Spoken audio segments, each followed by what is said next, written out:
Quem já perdeu alguma coisa aqui? Quem já perdeu alguma coisa aqui? Perdeu alguma coisa? Perdeu alguma coisa? Muitas coisas? Não. Quem já perdeu alguma coisa? Eu já perdi. Agora tem uma outra questão, né? Aquilo que você perdeu tinha valor? Bacana. Você sentiu alguma coisa quando perdeu? E aí? Vamos, gente, não tem resposta errada, gente. Vou explicar uma coisa pra vocês, gente, isso é pessoal, entendeu? Eu posso chorar, perder o meu relógio aqui, posso chorar. Você pode se alegrar. Mas, mesmo assim...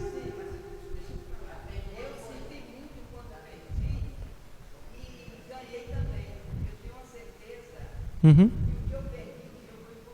Isso, bacana, legal. Ó, Dona Eunice já está entrando já na parte emocional, entendeu? Já perda de alguém. Não, calma aí, na parte da perda de alguém, né? Então assim, perder, ela tem uma abrangência grande. Pode ser algo de valor ou algo sem valor, certo? Pode ser algo sem valor. Talvez você não dê tanta importância. Agora também é interessante o seguinte: você pode perder alguma coisa que para você é importante, mas para outra pessoa não faz a menor diferença, porque é na sua vida, não é na dela. Entendeu? Você perde um irmão, né? Se for seu irmão, você vai sofrer muito mais do que eu, porque ele é seu irmão, não é verdade? Ele é seu parente, né? Seu familiar. Quando a gente perde alguém próximo da gente, a tendência é você sentir mais dor do que alguém de fora, não é verdade? Você perde o seu emprego. Eu estou com o meu emprego em dia, então assim, eu sinto muito por você, mas eu não vou sofrer na mesma dor que você, não é verdade? Concorda ou não concorda? Não é verdade, gente? Porque só sente a dor da perda quem está passando, quem está vivendo, não é? Só assim. Quem não está vivendo isso, não sabe o que é. Por exemplo, tem uma coisa que eu acho bem interessante. Eu gosto demais, né? Por exemplo, um médico. Eu gosto muito do médico que já foi paciente, porque ele se torna mais humano. Ele se torna, né, ele fica com mais empatia, porque ele sabe o que você está passando, porque ele já passou. Você já percebeu isso? Vou te falar uma coisa aqui, né, entre nós aqui e a rede social toda, né, que está gravado. Por exemplo, eu fui num médico uma vez, num médico psiquiatra, né? Eu sou maluco. Fui no psiquiatra uma vez, e aí falei com o psiquiatra, né, o que eu estava passando, e ele, isso é assim mesmo, isso é coisa assim mesmo, da sua idade, pai. Aí eu fui num outro médico psiquiatra, achei que aquele era maluco, fui num outro. Aí uma segunda opinião, né? Ele falou a mesma coisa. Isso aí é natural, vai passar, é assim mesmo, é coisa da fase, aquilo outro. Eu falei, caramba, o que eu estou sentindo? Como é que eu vou explicar para essas pessoas o que eu estou sentindo? Eu fui numa outra médica, tu vê que eu sou persistente, né? Eu fui numa terceira médica. Aí eu cheguei para ela já sem esperança e falei para ela, olha, eu estou sentindo isso. Aí ela foi complementando o que eu estava sentindo. Eu falei, rapaz, essa mulher é vidente. Meu Deus, eu estou no lugar de vidência. Mas não. Depois eu fui descobrir que ela foi paciente. Então ela sabia o que eu estava passando, não porque ela estudou, mas porque ela viveu isso na vida dela. É uma lição muito mais preciosa. Por exemplo, inteligente é a pessoa que aprende com os seus erros. Ela erra, aprende, ela é inteligente. Sábio é aquele que aprende com os erros dos outros. Você vê algo dando errado, você vê uma coisa dando errado e você aprende com essa lição. O que eu quero te dizer em relação a isso? A dor de perder é o que nós vamos falar hoje. A dor de perder, porque todos nós, em algum momento da nossa vida, perderemos alguma coisa. De pouco valor, de muito valor, né? E tudo mais. Então, a gente vai iniciar a nossa reflexão dessa noite em Salmos capítulo 37, versículo 39 e 40. Vou começar com Salmos. Vê se você encontra. 37, lá no finalzinho, nos dois últimos versículos, 39 e 40.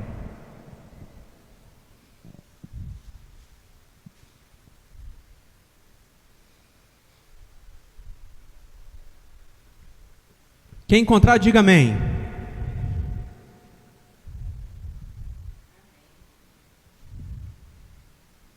Não importa a sua versão, mas vai dizer a mesma coisa. Diz assim: vem do Senhor a salvação dos justos. Ele é a sua fortaleza no dia da tribulação. Talvez na sua versão esteja angústia. Tem alguma outra diferente? Alguma palavra diferente disso? Tribulação ou angústia? Não? Amém. 40.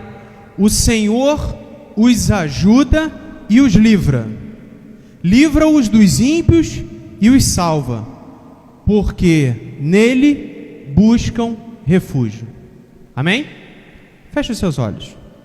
Deus maravilhoso, te agradecemos pela oportunidade que temos de abrir a tua palavra e ler os ensinamentos que nos são passados por gerações, por pessoas que tiveram intimidade contigo, que tiveram a liberdade, Deus, de escrever essa preciosa lição para nós. Abençoa cada coração, cada mente que vai processar essas informações e nos ajuda, Deus, a ter o entendimento correto da tua palavra e da tua vontade nas nossas vidas. Em nome de Jesus, amém e amém. Bom, nós lemos que vem do Senhor a salvação dos justos, e Ele é a fortaleza no dia de tribulação.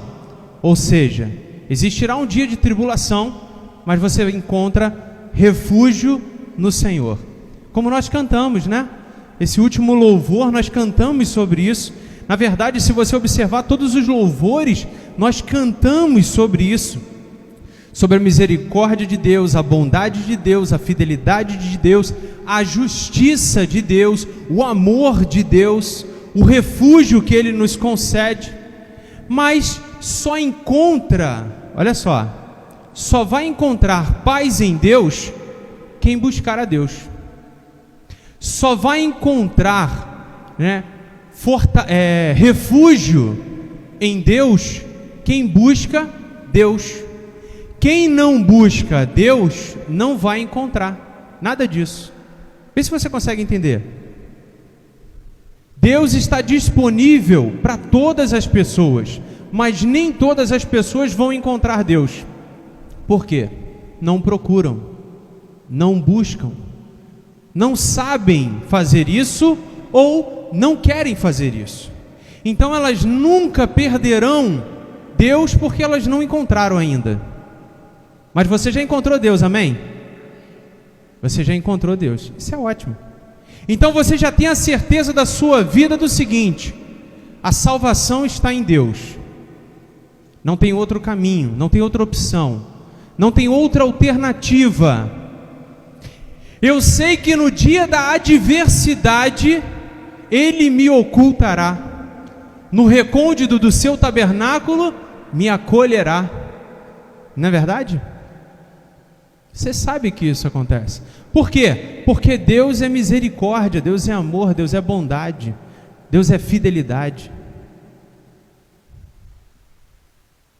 Outro ponto bacana também, que eu também gosto de lembrar, é que Deus abençoa até 1000 gerações a partir daqueles que o amam. Então, a bênção de Deus não para só em você, mas ela se estende através de você para os seus filhos, seus netos, bisnetos, seus amigos, seus vizinhos, todas as pessoas à sua volta. A misericórdia de Deus se estende através de cada um de nós. Como eu disse, o Senhor ajuda e livra todos aqueles que o buscam. Ele salva, Ele ajuda, Ele dá livramento. a todas as pessoas que o buscam. Existem dois exemplos que eu queria trazer nessa noite, lembrando aos irmãos do seguinte: que não há um justo na terra, amém? Todos pecaram e destituídos estão da glória de Deus. Não há um justo. Ou seja, você é pecador, você pecou hoje, você pode pecar amanhã, depois de amanhã, amém? Todos nós estamos passíveis ao pecado. E eu queria te falar sobre duas pessoas, dois homens que tinham a mesma oportunidade, tiveram a mesma oportunidade. Você vai, com certeza você já deve estar sabendo de quem eu estou falando. É igual filme, né? A gente tenta adivinhar sempre o próximo capítulo. Deve ser fulano, deve ser Beltrano. Vocês ficam assim? Eu me achava o máximo, eu sempre adivinhava. Falei, caramba, eu sou bom mesmo. Inútil, não servia para nada isso. Não escrevi filme, não ganhei dinheiro nenhum, mas pelo menos eu gostava que eu ganhava alguma coisa, né? Eu sabia o que acontecia. Aí vamos lá, sem mais delongas, rei Saul e o rei Davi.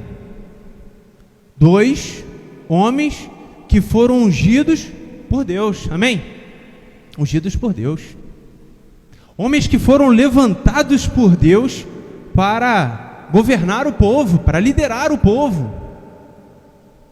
Os dois homens erraram diante de Deus, Saul e Davi. Saul errou e foi confrontado pelo profeta, que na época era Samuel. Samuel foi lá e questionou por que ele desobedeceu a ordem de Deus. O que Saul fez? Botou a culpa no povo. Na verdade, a culpa foi do povo. O povo queria sacrificar aqueles bois, né? Ele queria. Deus tinha mandado destruir tudo, não perdoar ninguém, não livrar ninguém. Mas Saul optou por deixar livre o rei, mais algumas pessoas, e o gado, aquela riqueza daquela nação, Saul trouxe para Israel. E Deus tinha falado que não era para trazer, era para destruir tudo. Então ele pecou. Quando confrontado por Samuel, ele botou a culpa no povo. Ele não reconheceu os seus erros. Amém? Você lembra disso? Vagamente você deve lembrar disso, mas não tem problema não, fica tranquilo. Isso faz parte mesmo. À medida que isso foi acontecendo e a desobediência foi se repetindo, né? Deus se afastou de Saul.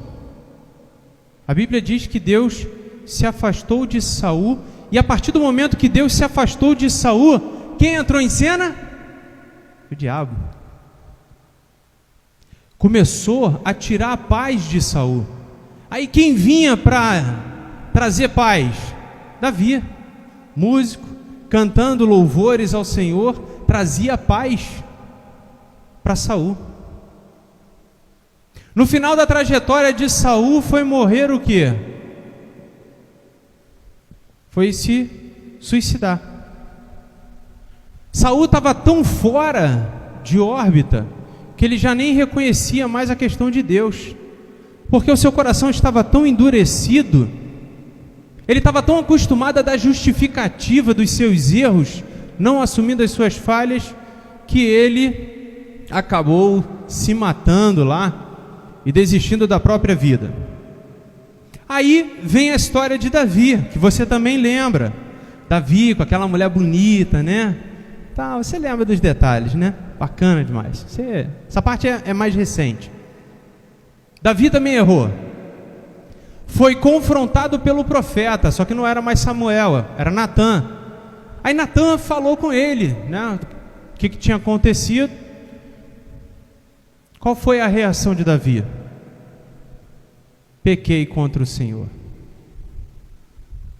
Diferente de Saul, Davi reconheceu o seu erro. E essa é a parte interessante, porque o que Davi falasse seria a sentença que aconteceria com ele. Então quando Davi falou para o profeta Natã, né, que o homem que tinha roubado aquela ovelhinha deveria morrer, Deus foi misericordioso e livrou ele da morte, não condenou ele à morte, mas ele teve consequências. Mas eu não quero falar das consequências, eu quero te falar o seguinte: os dois homens estavam na mesma condição, na mesma posição, erraram, como todos nós erramos, só que um não se arrependeu, o outro se arrependeu. Davi foi reconhecido como homem segundo o coração de Deus. Por quê? Tinha um coração quebrantado. Saul já tinha um coração endurecido. O que define, olha só, o que define o nosso coração não é a posição que ocupamos, não é aquilo que nós temos, mas é o nosso acreditar em Deus e se importar com Deus. Saul se importava com a sua posição. Saul estava com os seus olhos naquilo que ele possuía, na terra, nos bens, na herança, no material. Saul tinha, o compromisso dele com isso, se você puder entender. Davi não. O mais importante para Davi não era o palácio, não era a glória, não era ser rei, era ter a presença de Deus. Não retires de mim o teu espírito. Salmo 51, eu sei que é longo, gente, eu peço até desculpa, eu sei que é longo, mas eu acho ele muito lindo para a gente não ler. Eu vou tentar ser o mais objetivo possível no Salmo, mas eu queria que você conhecesse o Salmo de 51. Confissão e arrependimento. Ao mestre de canto, o Salmo de Davi, quando o profeta Natã foi falar com ele, depois de ele ter estado com Betseba. Aí diz versículo 1: compadece-te de mim, ó Deus, segundo a tua benignidade, e segundo a multidão das tuas misericórdias. Apaga as minhas transgressões, lava-me completamente da minha iniquidade, e purifica-me do meu pecado. Pois eu conheço as minhas transgressões, e o meu pecado está sempre diante de mim. Pequei contra ti somente, e fiz o que era mal aos teus olhos, de maneira que serás tido por justo no teu falar e puro no teu julgar. Eu nasci na iniquidade, e em pecado me concebeu a minha mãe. Eis que te agradas de verdade no íntimo, e no oculto me faz conhecer a sabedoria. Purifica-me com hisopo, e ficarei limpo. Lava-me e ficarei mais alvo do que a neve. Faze-me ouvir júbilo e alegria, para que exultem os ossos que esmagaste. Esconde o teu rosto dos meus pecados, e apaga todas as minhas iniquidades. Aí vem aquilo que nós conhecemos e cantamos. Cria em mim, ó Deus, um coração puro, e renova dentro de mim um espírito inabalável. Não lances fora da tua presença, nem me retires o teu santo espírito. Restitui-me a alegria da tua salvação, e sustenta-me com um espírito voluntário.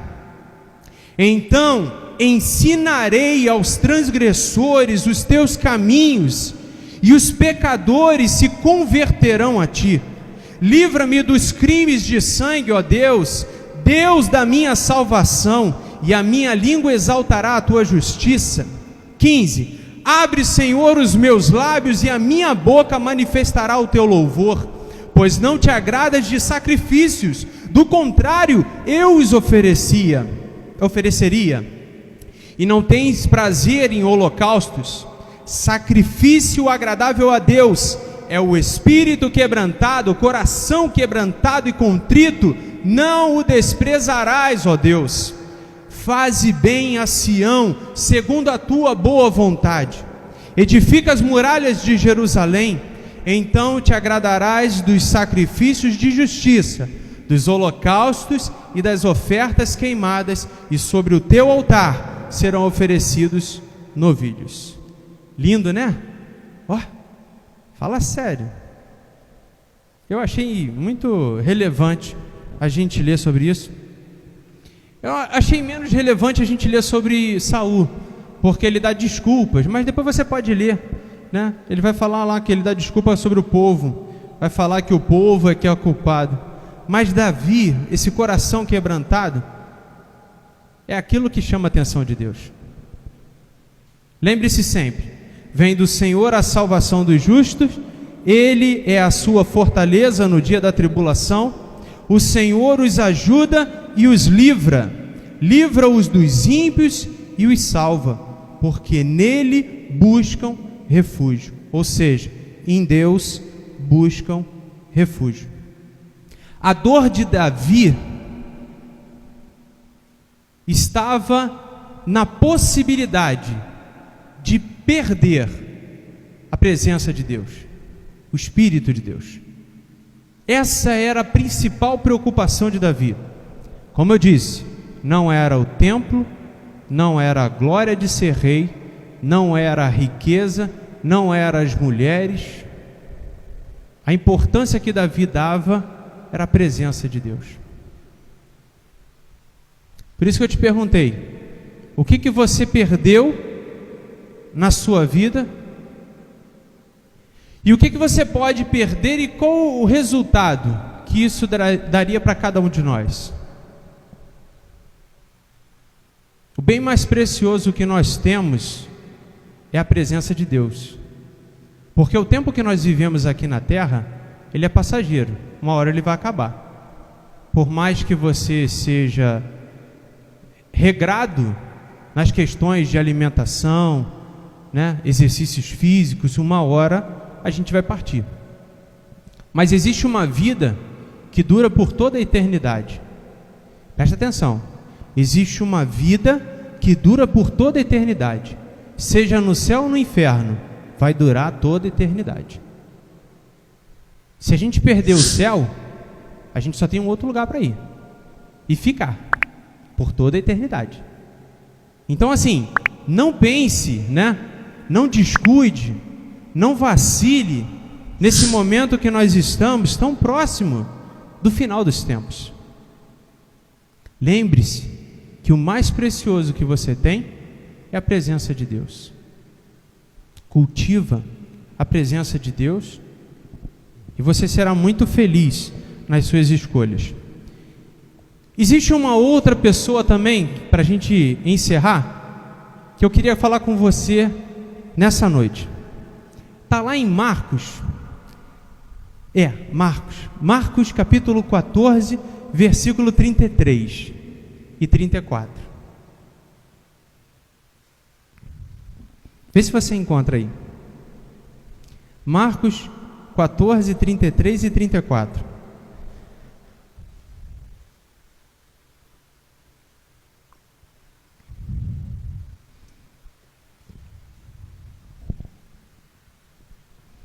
E levando consigo Pedro, Tiago e João, começou a sentir-se tomado de pavor e de angústia, e lhes disse: a minha alma está profundamente triste até a morte. Fiquem aqui e vigiem. Quem disse isso? Jesus. Jesus estava ali no Getsemane, né? A poucos minutos de ser traído, ele estava ali naquelas últimas horas de liberdade. Aí ele diz, né, para Pedro, Tiago e João: a minha alma está profundamente triste. Olha aqui, eu fiquei pensando nisso. Jesus começou a sentir-se tomado de pavor e de angústia. Síndrome do pânico. Síndrome do pânico. Eu fiquei imaginando, falei assim, caramba, olha, que interessante. Jesus já sentiu isso, pavor e angústia, ao ponto da alma dele estar extremamente triste. Em Lucas a gente observa que, estando Jesus em agonia, orava mais intensamente, e aconteceu que o suor dele se tornou como gotas de sangue caindo sobre a terra. Você conhece esse fenômeno? Você conhece esse estado de saúde? A medicina chama isso de hematidrose. É muito raro de acontecer, mas acontece. De 2014 a 2017 foram registrados 24 casos de pessoas que passaram por isso, por essa condição. Hematidrose. Aí eu estava lendo a respeito e fala que é um estágio extremo de estresse. Então observe que nas últimas horas Jesus estava tão assim angustiado, tão como é que foi o termo? Eu não quero. Sentindo tanto pavor e angústia que ele chegou a transpirar sangue e gotejava no chão. Isso enquanto ele orava. O que me chamou a atenção, eu queria repetir aqui, chamar a sua atenção, o seguinte: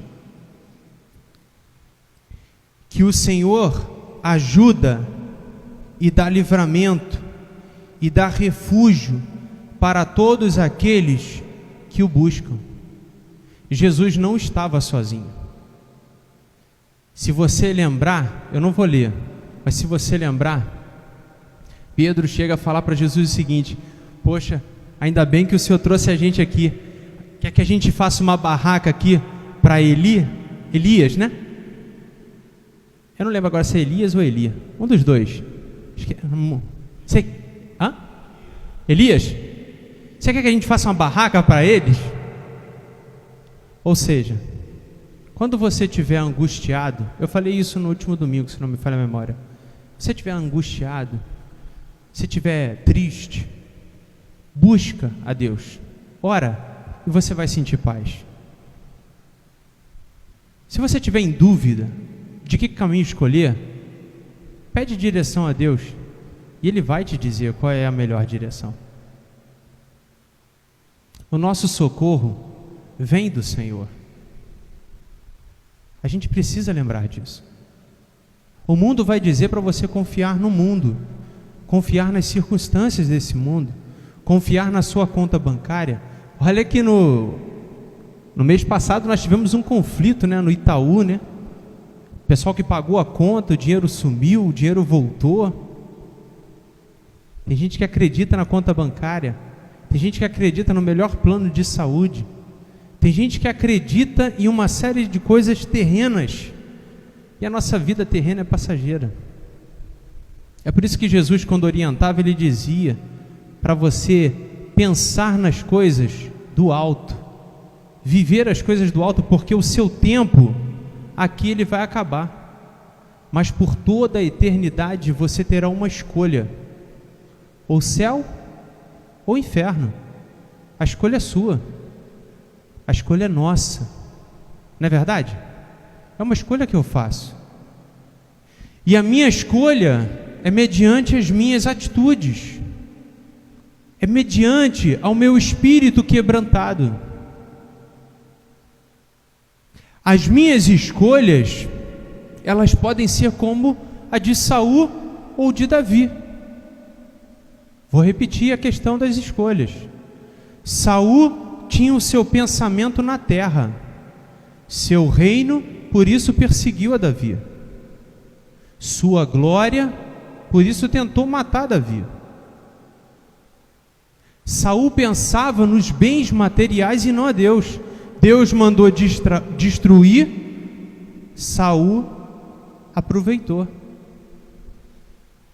Saul não se importava com o que Deus estava dizendo. Ele era o rei, era ele que mandava.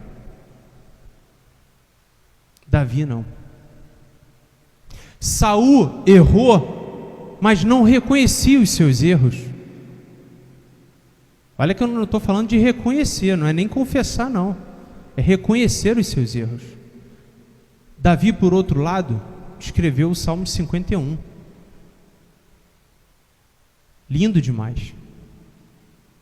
Então, lembre-se disso, que o que determina a nossa trajetória nessa terra é o quanto nós confiamos em Deus. E sempre que você confiar em Deus, você pode ter certeza que você encontrará salvação, você encontrará livramento, você encontrará ajuda, você encontrará refúgio, porque essa é a promessa de Deus e de um Deus que não falha, de um Deus imutável,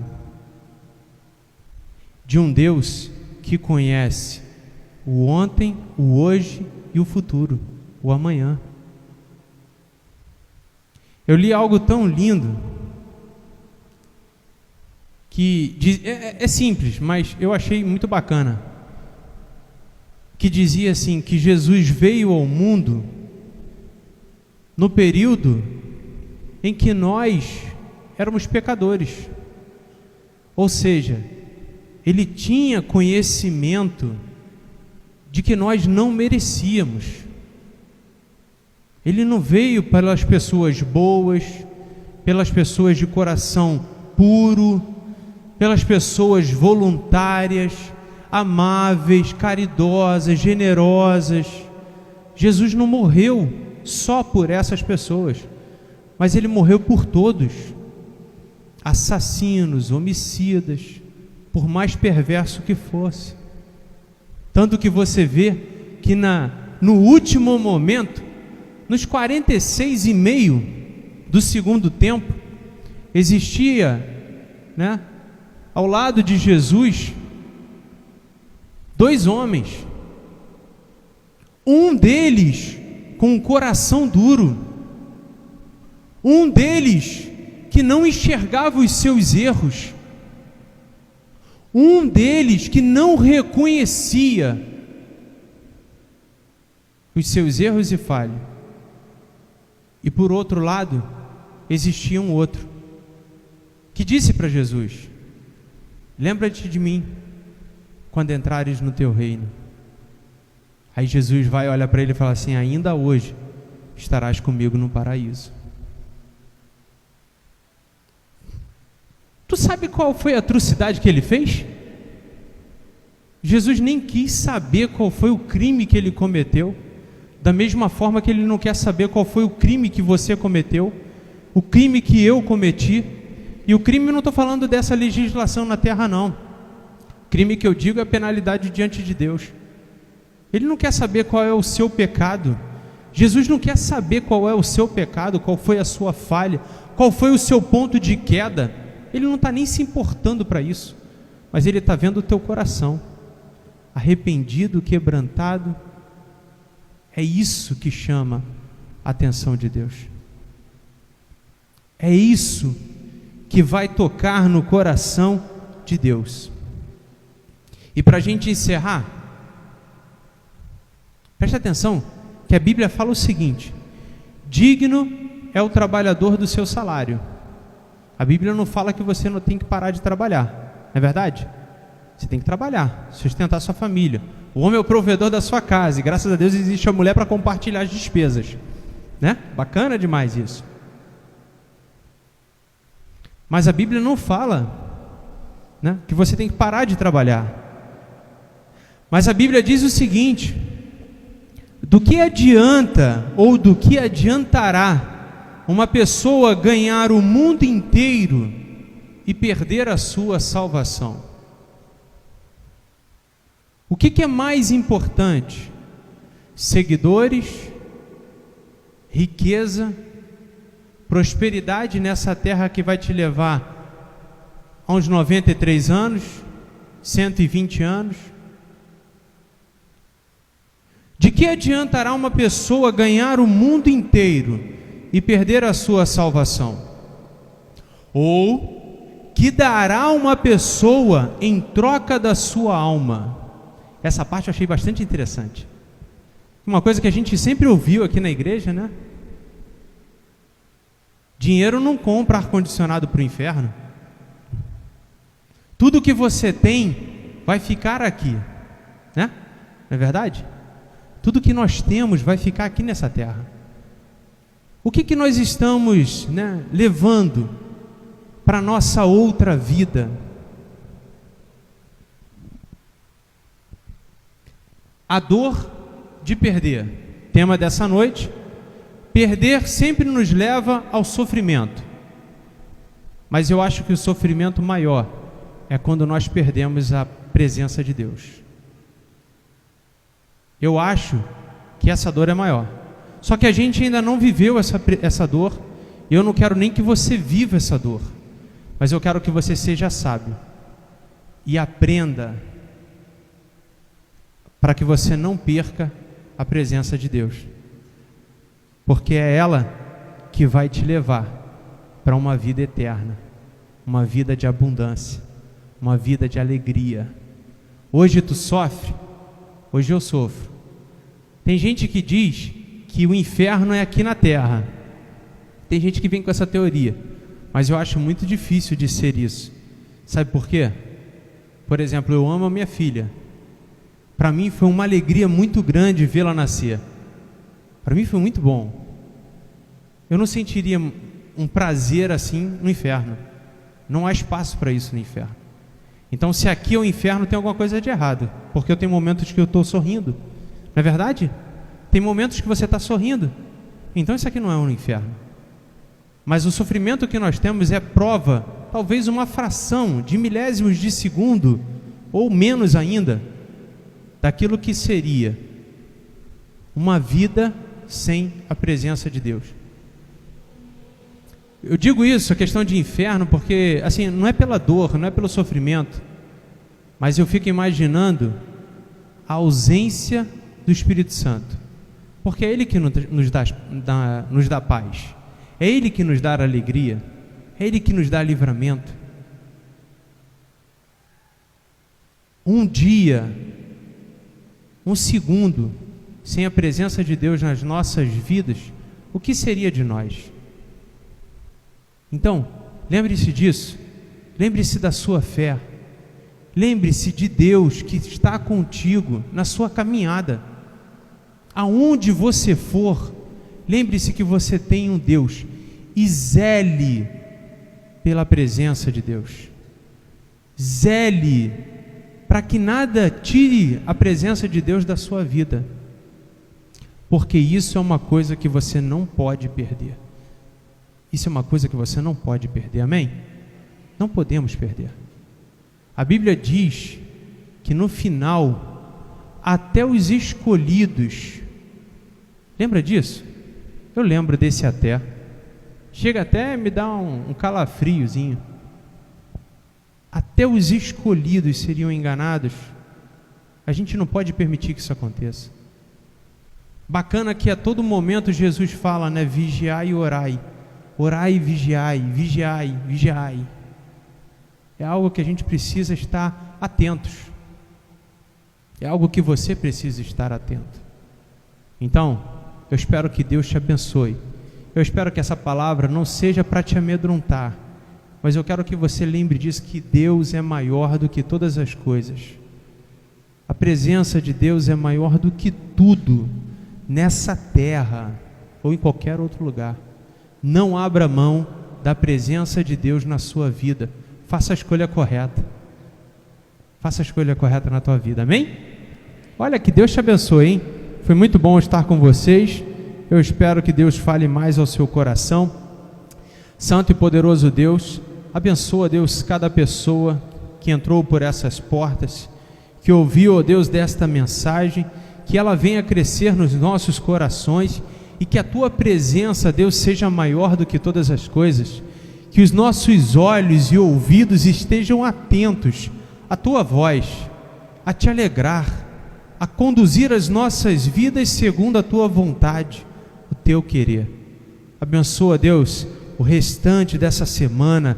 Abençoa, Deus, esse final de semana que será tremendo.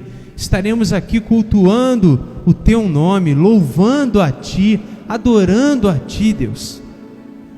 Abençoe-nos cada dia mais e abençoa, Deus, a nossa família, aquelas pessoas que ainda não conhecem a ti. Deus, muda essa história, transforma esses corações, para que eles conheçam a Ti, Deus, e se aproximem de Ti. Usa a cada um de nós. Usa, Deus, esses homens e mulheres que estão aqui para abençoar, ó Deus, vidas, para falar do Teu amor com fé e ousadia. Que a Tua obra e o Teu reino seja feito nas nossas vidas, o Teu querer nas nossas vidas. Em nome de Jesus. Amém. Te agradeço, porque eu sei que Tu vais fazer isso. Vamos encerrar? Estelita, ora aqui pela gente, por favor.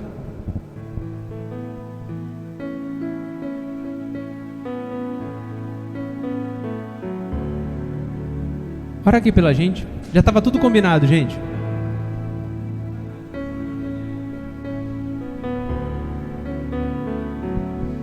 Obrigado, tá? A senhora me gentil, não me acusar. Vamos levantar nossas mãos, né? E orar e agradecer a Deus por esse culto maravilhoso, né? Senhor Deus, nosso Pai, nós te agradecemos, Senhor, por esses momentos, Senhor, nas nossas vidas, Pai. Deus, toma nós, cada um nas tuas mãos. Abençoa, Senhor, a vida de cada um aqui, Senhor, presente, ó Pai. Deus, em nome de Jesus, nós te agradecemos, Senhor, por tudo, Senhor, que foi dito aqui, Senhor. Deus querido, agora nos conduz para nossos lares, Senhor, com tua proteção. Livra-nós, Senhor, de todo mal. Oh Deus querido, pela tua glória, pelo teu poder, Senhor. Eu te agradeço em nome do Pai, do Filho e do Espírito Santo. Que a glória de Deus esteja com cada um aqui neste lugar. Em nome de Jesus. Amém.